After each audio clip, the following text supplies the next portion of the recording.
And last, speaking today will be Scott Fanning, a new member of our Parish Council, to speak about the ministry of Parish Council. Good morning. Calimera and buenos dias. My name is Scott Fanning, for those of you who don't know me, and I'm here today to speak about the Parish Council. Some background about me. Like Tori, I wasn't always an Orthodox Christian. In fact, I wasn't baptized until I was 27 years old. You see, when I was a baby, my mother passed away, and it was her wish that I wait till I was an adult to be baptized so that I can make the decision for myself to join Christ. And let me tell you, that wasn't a popular decision. On one side of my family, we had Irish Catholic farmers. On the other side of the family, we had Lutheran missionaries. And so even to this day, I still hear stories from my uncles and aunts that they secretly baptized me, in the barn or behind a field.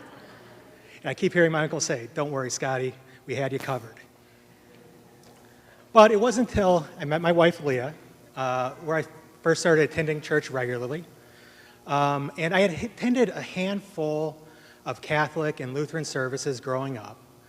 And it was then that I was baptized into the Greek Orthodox Church as Christophoros.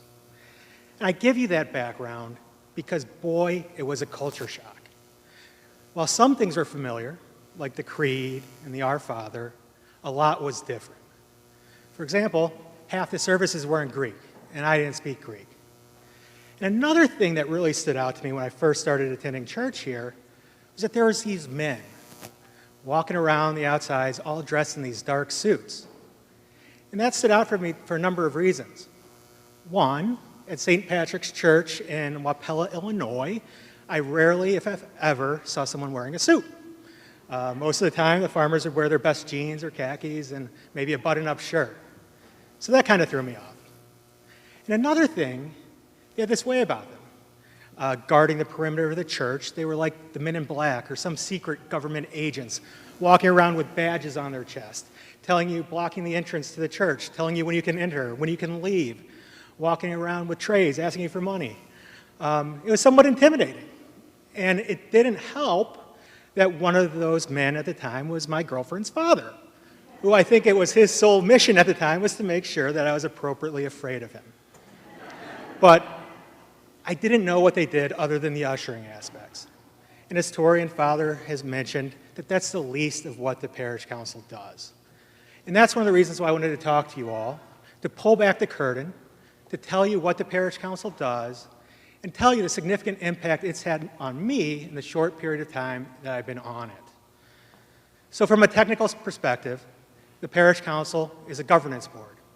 We oversee the operations and the affairs of the parish and its ministries, along with the priest. We focus on big picture items, such as setting the vision for the parish, and then coming up with goals and strategies to meet those goals so that our vision comes to fruition. And then we're also responsible for much more mundane tasks, such as making sure the bills are paid, the building and grounds are taken care of, the budgets are prepared in a satisfactory manner, and so much more. Now, I was just sworn in on the Parish Council in January, so it's been about 9 months. And in those 9 months, it's had a significant impact on me. And it started from the very beginning. At the very first Parish Council meeting we had, Father was going over the priorities for the upcoming liturgical year and the various assignments. And one of the big projects that we were doing was developing an employee handbook for the church and coming up with policies for the church.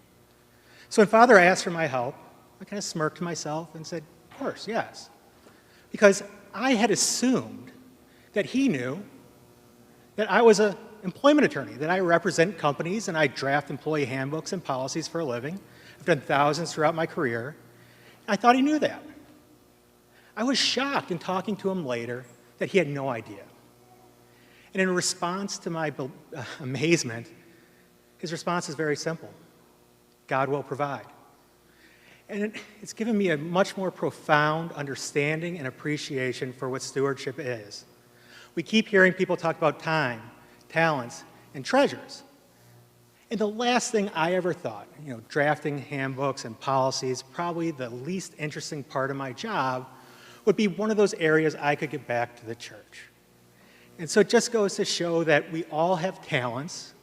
You never know what that's going to be, but if you're present, if you're here and willing to listen, you'll be able to serve. Also, secondly, being on the parish council has definitely deepened my faith and understanding of the church.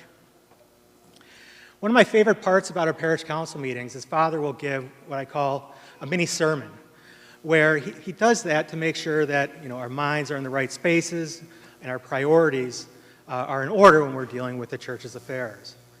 And some of those mini sermons have been profound and caused me to have a lot of reflection. But also being on the parish council has encouraged, somewhat forced me to attend a lot more services, especially non-Sunday services that I had never attended in the past. And those have been some of the most beautiful and moving services, just full of tradition, that I've experienced as an Orthodox Christian. Lastly, in the 9 months since I've been on the parish council, I've gotten to know more parishioners in those 9 months than the entire 15 years before that. The existing parish council welcomed myself and the other newcomers on board like we were family.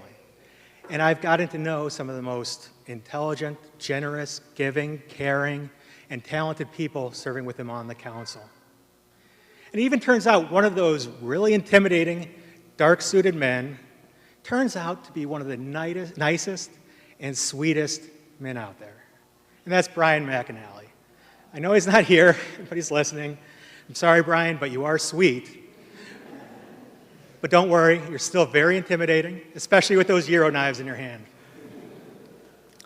So at the end of the day, the parish council is very welcoming, and all members of the parish council are there for the same reason: to serve, to lead, to listen for the glory of God, the benefit of the parish, and the salvation of all.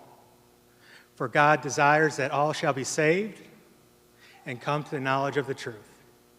And so I pray that no one else feels the way I did. You all have talents and something to give to the church.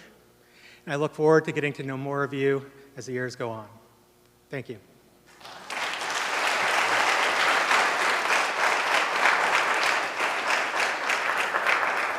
Thank you, Scott, and all our parish council members, both present and past, who have given their time, their talent, their energy, and their life to this church to build it up into the community that it is. The ministry of the parish council is a ministry shared with the priest, where together we lead and serve, and we lead by serving. So it is a joy to be surrounded by such men and women with strong faith, so much to offer, generous hearts, and warm personalities. So I thank you all, our parish council members, both those currently serving and all who have ever served on our parish council here at St. Athanasios. In conclusion,